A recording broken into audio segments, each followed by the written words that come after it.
Bonjour à quelques-uns qui sont ici et à tous ceux qui nous rejoignent par Zoom. Je suis heureux du texte que Tanguy nous a choisi pour introduire la prédication parce que justement, j'avais l'intention de vous parler de pouvoir ce matin. Le pouvoir de tout temps a fait l'objet des fantasmes. Certains en rêvent, certains ont une vie de fantasmes vers le pouvoir. Nos livres d'histoire nous racontent certaines personnes qui ont rêvé de conquérir le monde. Nos cimetières ont stocké quelques-uns de ceux-là, d'ailleurs. Notre monde est le théâtre incessant de luttes de pouvoir entre grandes puissances. Il ne se passe pas une journée sans friction dans notre monde. Chacun veut grignoter un peu du pouvoir de l'autre. Les personnes que je forme et qui pourraient peut-être prendre ma succession demain, je leur apprends que s'ils veulent un peu plus de pouvoir, ils doivent créer des nouveaux territoires et ne pas aller piquer le territoire des autres. C'est mieux.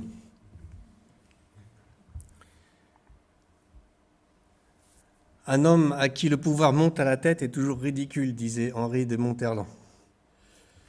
Le plus digne de pouvoir est celui qui en sait la responsabilité, n'exerce pas correctement le pouvoir qui le veut, qui d'ailleurs ne peut rien pour lui-même, ne pourra rien pour les autres. Alors je décidais, pour une deuxième fois après ma prédication sur Luc chapitre 4, les versets 1 à 4, de poursuivre ma lecture dans l'évangile de Luc et de dire à Dieu, je vais lire jusqu'à ce que tu m'arrêtes. Et donc je suis arrivé au verset 5 à 8. Donc vous voyez, je n'ai pas avancé très vite, mais la parole de Dieu est une richesse insondable, mais dans une quarantaine d'années, j'aurai terminé l'évangile de Luc. Je n'aurai que 100 ans d'ici là. Pour que vous ne soyez pas perdus, je vous invite à relire tout le texte. Nous allons lire l'évangile de Luc au chapitre 4, les versets 1 à 8. Luc 4, versets 1 à 8. Jésus, rempli du Saint-Esprit, revint du Jourdain, et il fut conduit par l'Esprit dans le désert, où il fut tenté par le diable pendant 40 jours. Il ne mangea rien durant ces jours-là, et après qu'ils furent écoulés, il eut faim. Le diable lui dit, « Si tu es le Fils de Dieu, ordonne à cette pierre qu'elle devienne du pain. » Et Jésus lui répondit, « Il est écrit, l'homme ne vivra pas de pain seulement. » Le diable, l'ayant élevé, lui montra en un instant tous les royaumes de la terre et lui dit, « Je te donnerai toute cette puissance et la gloire de ces royaumes, car elle m'a été donnée, et je la donne à qui je veux. Si donc tu m'adores, elle sera toute à toi. » Jésus lui répondit, « Il est écrit, tu adoreras le Seigneur ton Dieu, et tu le serviras lui seul. » Le diable le conduisit encore à Jérusalem, le plaça sur le haut du temple et lui dit, « Si tu es le Fils de Dieu, jette-toi d'ici en bas, car il est écrit, « Il donnera des ordres à ses anges à ton sujet afin qu'ils te gardent. Et ils te porteront sur les mains, de peur que ton pied ne heurte contre une pierre. » Jésus lui répondit, « Il est dit, tu ne tenteras point le Seigneur ton Dieu. » Jusqu'ici notre lecture. Notre Père, parle-moi ce matin par ta parole. Montre-moi ce que tu veux me révéler. Amen. Alors, je voudrais aujourd'hui vous parler de ce qui, dans l'évangile de Luc, est la deuxième tentation. Matthieu ne les met pas dans le même ordre, c'est la troisième dans l'évangile de Matthieu.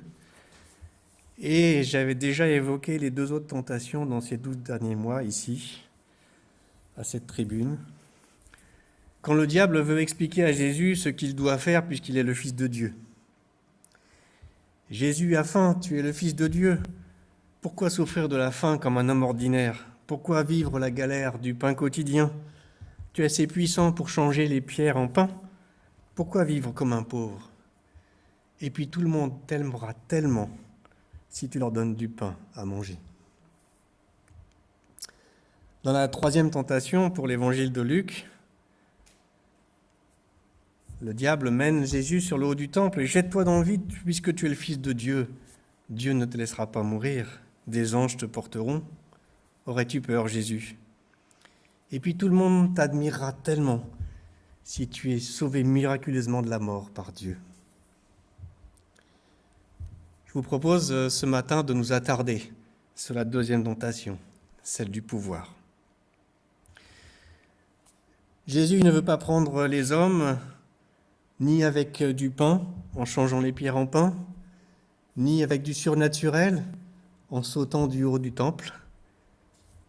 Alors le diable lui fait une autre proposition. Jésus, tu pourrais prendre les hommes par le pouvoir. Voilà une bonne idée. Le vrai moyen d'avoir les hommes, c'est l'exercice du pouvoir, la gouvernance des peuples. Cette recherche de pouvoir qui hante les hommes depuis tant de siècles. Le diable possède cette puissance sur les royaumes de la terre. Jésus disait du diable qu'il est le prince de ce monde dans l'évangile de Jean. Paul, dans la deuxième épître aux Corinthiens, dit que le diable est le dieu de ce siècle, qu'il aveugle l'intelligence, qu'il cache l'évangile aux hommes, qu'il leur cache la gloire de Christ. Dans l'épître aux Éphésiens, Paul dit que le diable est le meneur de ceux qui refusent Dieu. Et dans l'Apocalypse, au chapitre 13, nous voyons que le diable a la capacité de nuire aux enfants de Dieu. Bref, que le monde dans lequel nous habitons est un monde occupé. Le diable, poussé par son orgueil, veut asservir les hommes. Il veut que tous les hommes l'adorent. Mais le roi légitime, c'est Dieu. Le monde est un territoire occupé jusqu'au temps où Dieu y mettra fin. Le diable peut faire ce qu'il dit. Il peut faire de Jésus le roi de ce monde. Faire en sorte que tous se prosternent devant Jésus, de gré ou de force. Il suffit que Jésus le veuille. Si tu te prosternes devant moi, dit le diable. Ce serait pourtant bien plus sympathique et bien plus cool pour Jésus. Une petite courbette devant le diable et les jeux sont faits. Il devient maître du monde. Il pourrait éviter quelques années de ministère itinérants qui vont être très éprouvants, très difficiles. Avec une bourse commune dans l'équipe, la galère pour vivre de l'hospitalité, la recherche du pain quotidien, la confrontation à la souffrance des hommes, la maladie, la possession, la mort, la confrontation à l'hostilité des chefs juifs, la confrontation à la malveillance, la jalousie, la sournoiserie, la confrontation enfin à la souffrance et à la mort sur la croix. Alors Jésus, pourquoi ne pas avoir tout de suite, maintenant, facile ? Le diable te propose le pouvoir pour les nuls. Pas besoin de qualité, tu as juste besoin d'être ami avec le diable, et ça suffira. C'est une habitude instaurée dans le monde. Sois ami avec des gens de pouvoir et tu pourras avoir un peu de pouvoir toi-même. Allez Jésus, c'est facile. Le diable rendra la foi obligatoire. Il n'y aura que des chrétiens dans le monde. La foi sera morte et hors de sens, mais tu seras maître du monde. Parce que la foi souffre plus d'être obligatoire que d'être interdite. Parce que quand elle est interdite, on peut emprisonner les hommes, mais on ne peut pas emprisonner les esprits. Beaucoup de chrétiens gardent la foi, malgré la prison, la torture, le risque de mourir. Et beaucoup se sont convertis en voyant ces chrétiens qui gardent la foi malgré la persécution. On ne peut pas éteindre la flamme de la foi par la persécution.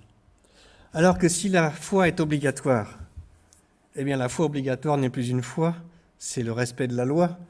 Il n'y a plus besoin de croire en Dieu, il suffit de faire semblant. Ce n'est plus une expérience personnelle, c'est le choix du pouvoir. On n'a pas le choix.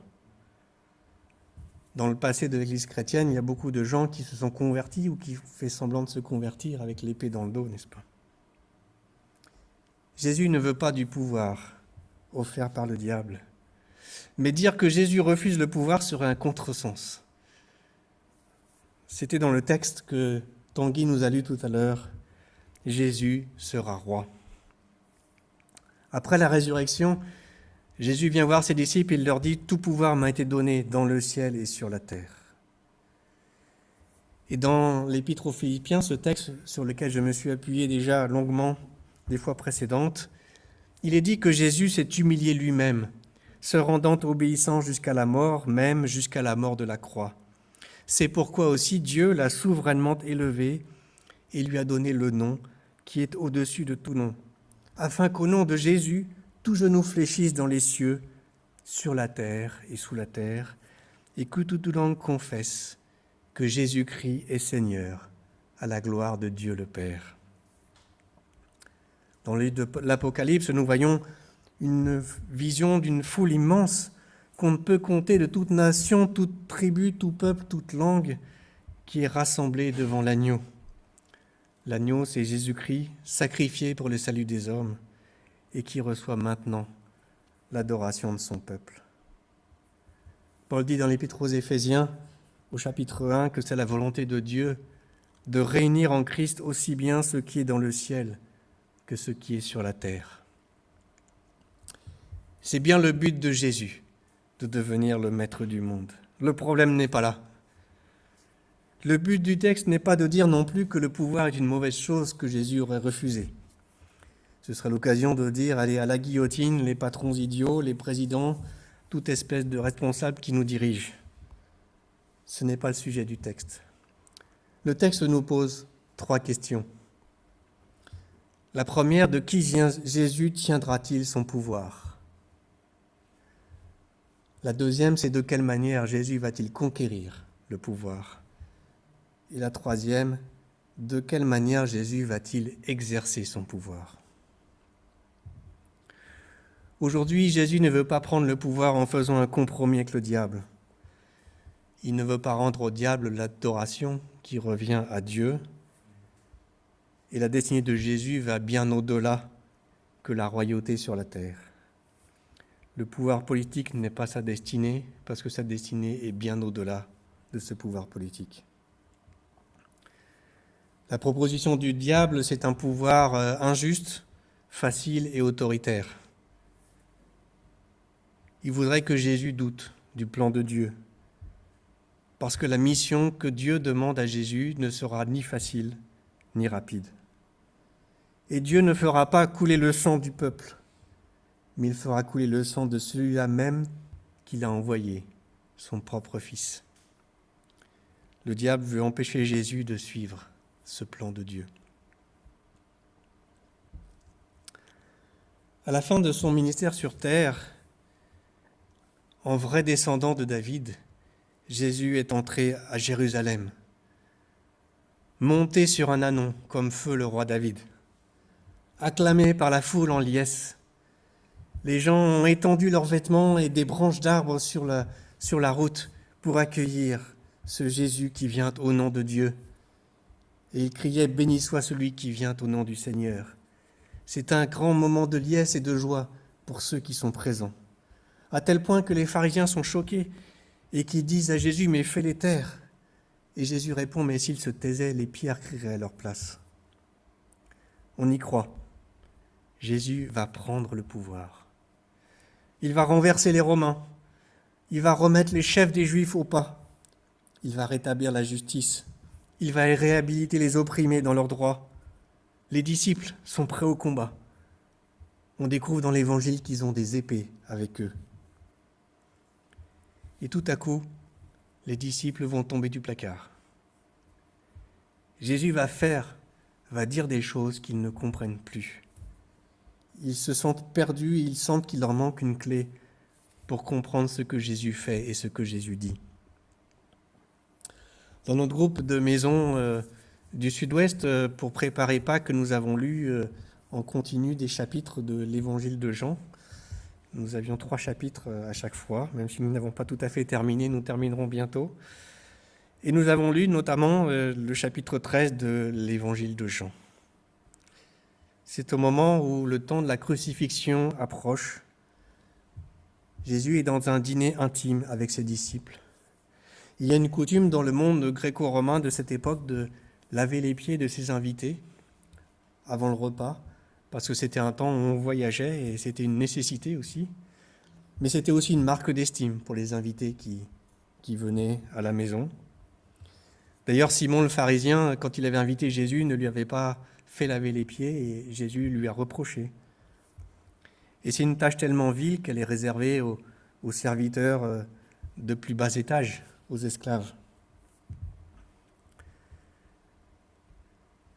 Je lis dans l'évangile de Jean que Jésus, qui savait que le Père avait remis toutes choses entre ses mains, qu'il était venu de Dieu et qu'il s'en allait à Dieu, se leva de table, ôta ses vêtements et prit un linge dont il se ceignit. Ensuite, il versa de l'eau dans un bassin et il se mit à laver les pieds des disciples et à les essuyer avec le linge dont il était saint. Voilà Jésus qui vient d'entrer à Jérusalem en roi, qui adopte une attitude de serviteur ou d'esclave. C'est un choc pour Pierre. Il dit, non, Jésus, tu ne vas pas laver mes pieds, toi qui es le Seigneur. Toi, le Messie envoyé de Dieu, comment peux-tu me laver les pieds ? Jésus met en pratique son amour, dit l'Évangile, en passant de la parole aux actes. Et bientôt, il perdra sa vie pour le salut des hommes. Il n'y a pas de plus grand amour que de donner sa vie pour ses amis, dit Jésus. Il faut vivre en acte la grandeur de l'amour de Dieu pour les hommes et ne pas reculer devant la souffrance. Simone Weil disait que l'amour ne se crie pas, qu'il s'éprouve. Jésus est conscient pourtant de son identité et de sa dignité. Dans mon expérience, j'ai souvent rencontré des situations de harcèlement où des gens exerçaient du pouvoir sur les autres de la mauvaise manière. Et très souvent, ces personnes-là avaient une très mauvaise image d'eux-mêmes et une très mauvaise image des autres. Jésus, lui, il est conscient de son identité, de sa dignité. Il sait que toutes choses seront remises entre ses mains par le Père. Il sait qu'il vient de Dieu. Il sait qu'il est sur terre pour accomplir la volonté du Père et que sa mission sur terre touche à sa fin. Et il sait qu'il retourne à Dieu. Et il va montrer sa destinée de fils de Dieu en lavant les pieds de ses disciples. Ses disciples, d'ailleurs, auraient bien lavé les pieds de Jésus. Là n'était pas le problème. Par contre, ses disciples n'étaient pas prêts à se laver les pieds les uns les autres. Là était le problème. Et eux, ils avaient une telle admiration pour leur maître qu'ils l'auraient bien fait. Mais les autres, eux, ils préféraient avoir une place d'honneur dans le royaume de Dieu à venir. Ils sont en compétition. Le monde des croyants n'a guère changé d'ailleurs depuis. Jésus, lui, vit ce qui est dit dans Philippiens 2,7. Mais Jésus-Christ s'est dépouillé lui-même en prenant une forme de serviteur, en devenant semblable aux hommes. Il apparut comme un vrai homme.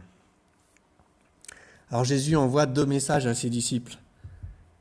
Le premier message, il leur explique comment il va conquérir le pouvoir, en se faisant serviteur.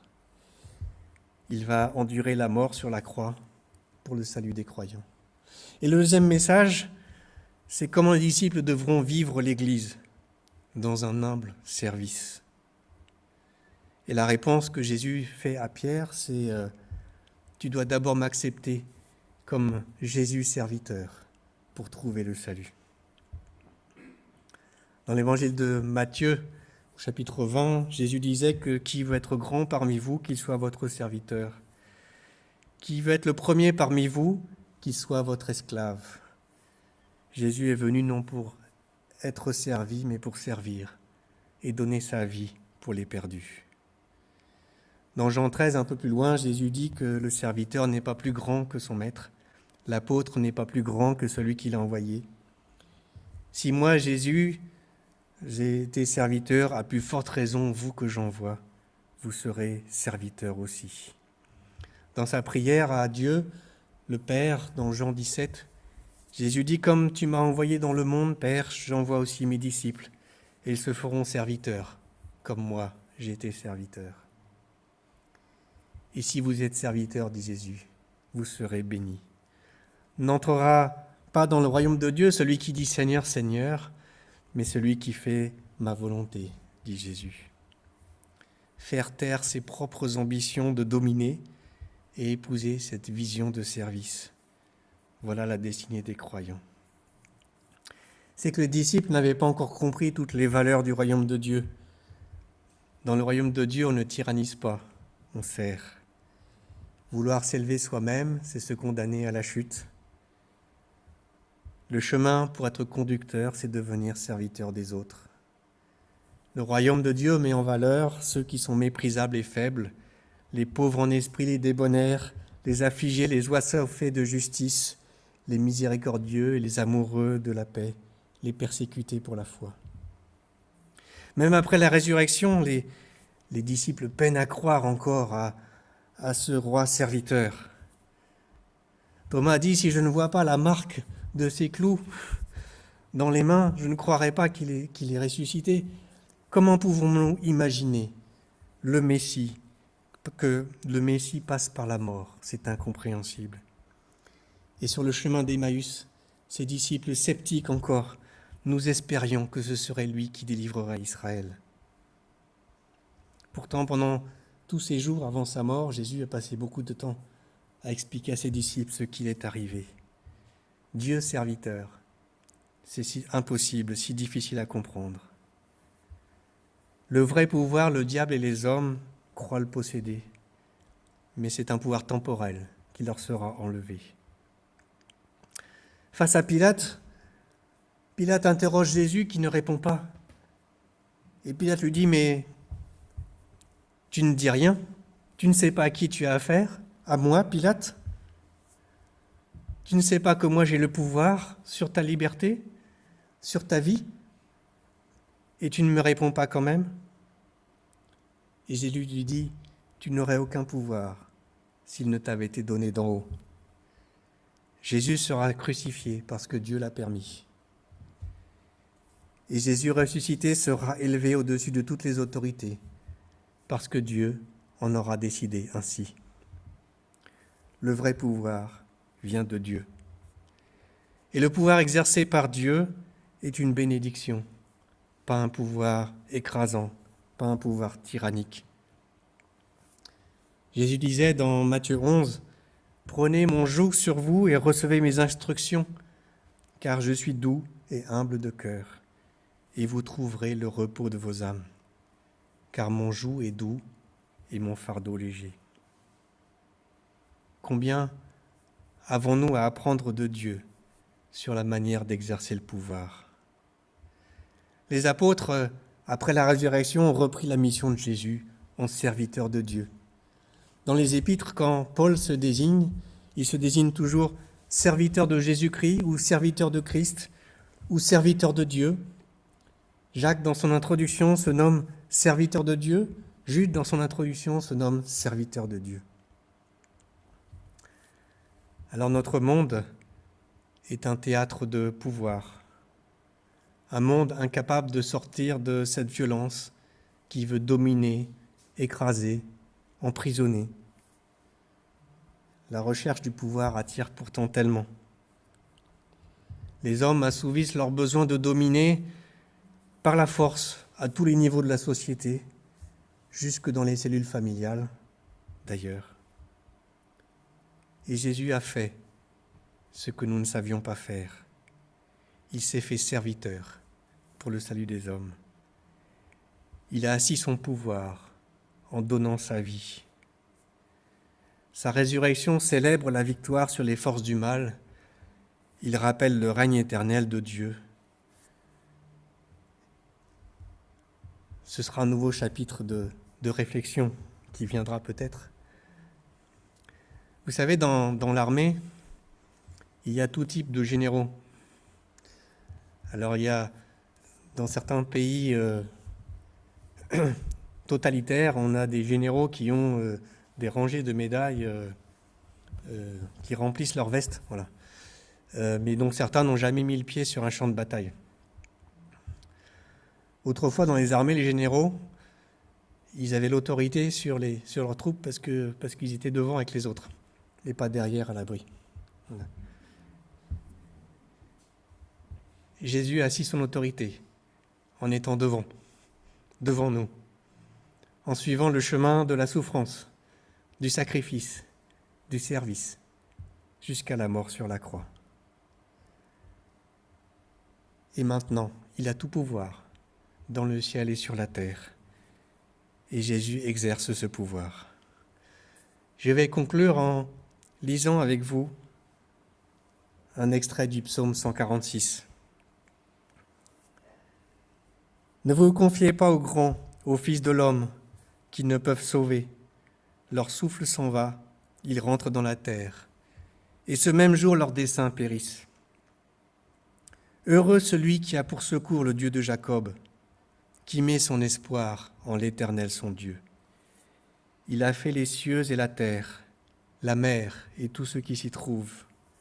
Il garde la fidélité à toujours, il fait droit aux opprimés. Il donne du pain aux affamés. L'Éternel délivre les captifs. L'Éternel ouvre les yeux des aveugles. L'Éternel redresse ceux qui sont courbés. L'Éternel aime les justes. L'Éternel protège les étrangers. Il soutient l'orphelin et la veuve, mais il renverse la voie des méchants. L'Éternel règne éternellement. Ton Dieu, ô Sion, subsiste d'âge en âge. Louez l'Éternel. Amen. Je vous invite à prier.